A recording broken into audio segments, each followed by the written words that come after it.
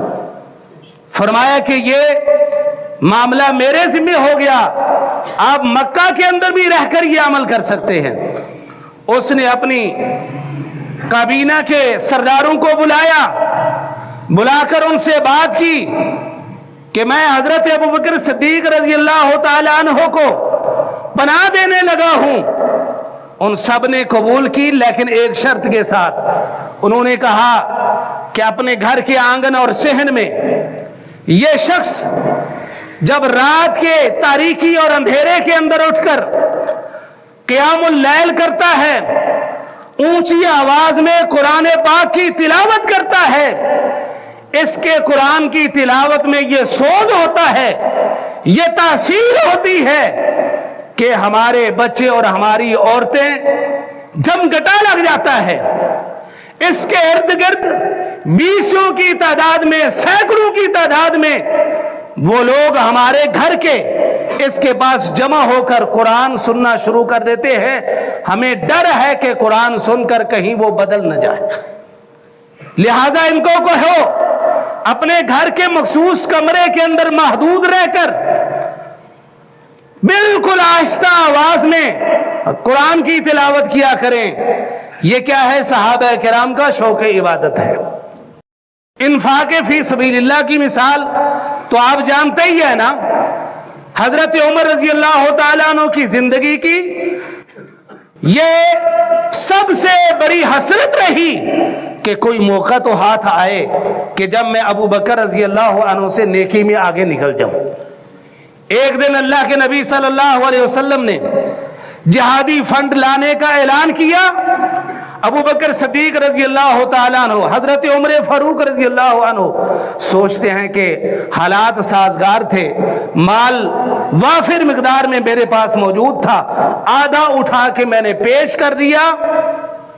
اللہ کے نبی نے پوچھا تو میں نے عرض کی اللہ کے رسول آدھا لے آیا ہوں، آدھا اہل و عیال کے لیے چھوڑ آیا ہوں.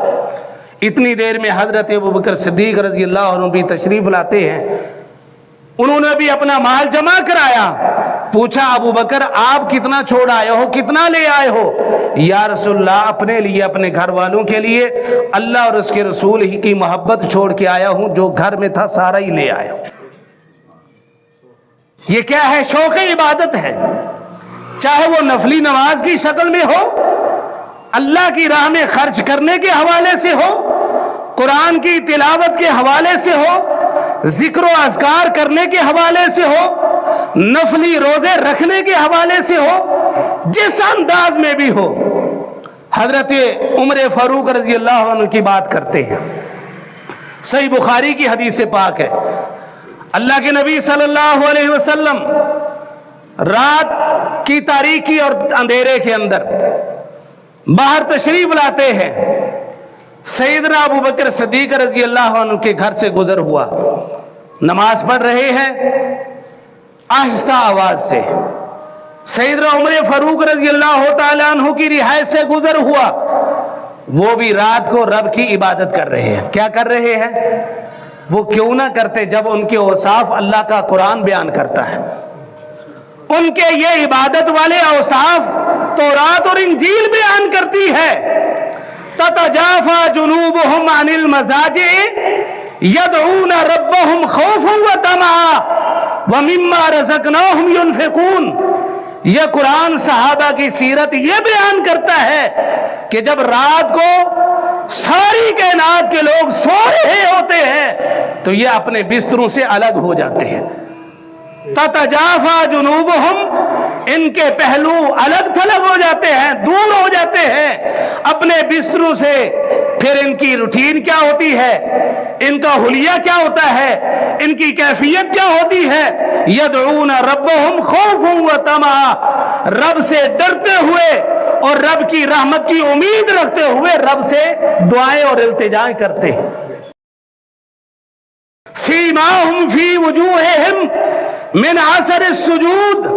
اے دیکھنے والے صحابہ محمد کو اگر تو دیکھے گا یقیناً کثرت سجود کی وجہ سے ان کی پیشانیوں کے اوپر نشان پڑے ہوئے تجھے نظر آئیں گے. ابو بکر صدیق رضی اللہ تعالیٰ عنہ، اللہ کے نبی صلی اللہ علیہ وسلم جا رہے ہیں، وہ بھی محو عبادت ہیں. سیدنا عمر فاروق رضی اللہ تعالیٰ عنہ بھی محو عبادت ہے. ایک کے قرآن کی تلاوت کی آواز بلند ہے اور ایک کی بالکل نہ ہونے کے برابر ہے.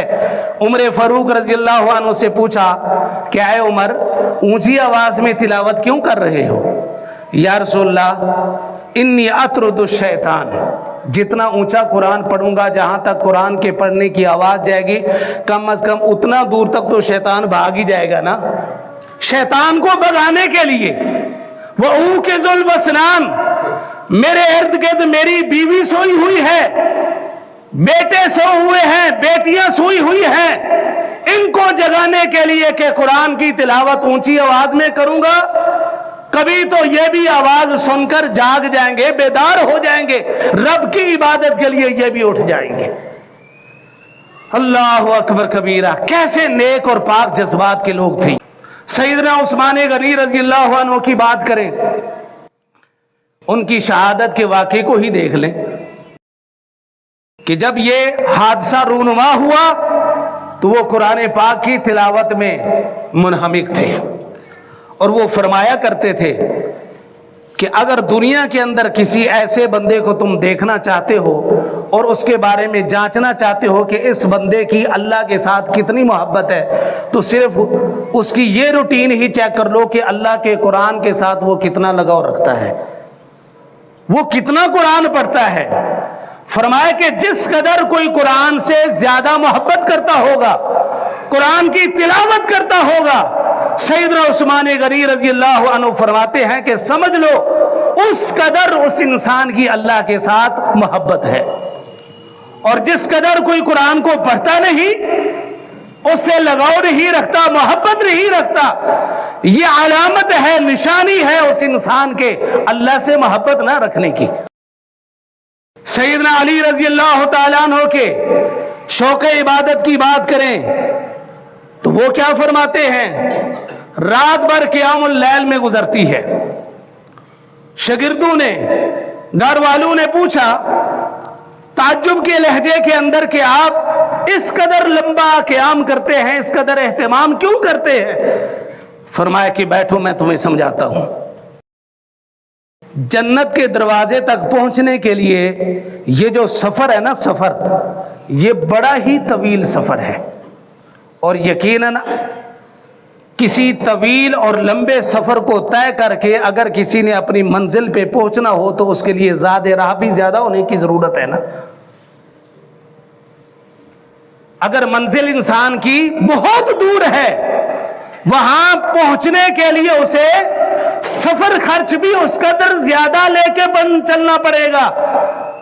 جانا یہاں سے لاہور ہو اور کرایہ صرف سہیوال اور کاڑے تک کا ہو تو وہ لاہور پہنچ جائے گا؟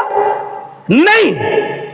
اس لیے فرمایا کہ سفر بہت طویل ہے اور زاد راہ ہمارے پاس بہت کم ہے، لہذا رب کی عبادت کر کے، یہ رات کے نوافل پڑھ کے، قیام اللیل کا اہتمام کر کے زیادہ راہ اکٹھا کر رہا ہوں تاکہ میں اپنے سفر کو طے کر کے اپنی منزل کو پالوں، اپنی منزل کو پالوں۔ اور جہاں تک پھر معاملہ ہے گھریلو زندگی کا، گھر کے اندر بیوی بھی ہے، بچے اور بچیاں بھی ہیں، ان کا کیسا ماحول ہونا چاہیے؟ ان کے بارے میں صحابہ کرام کا شوق عبادت کیا تھا؟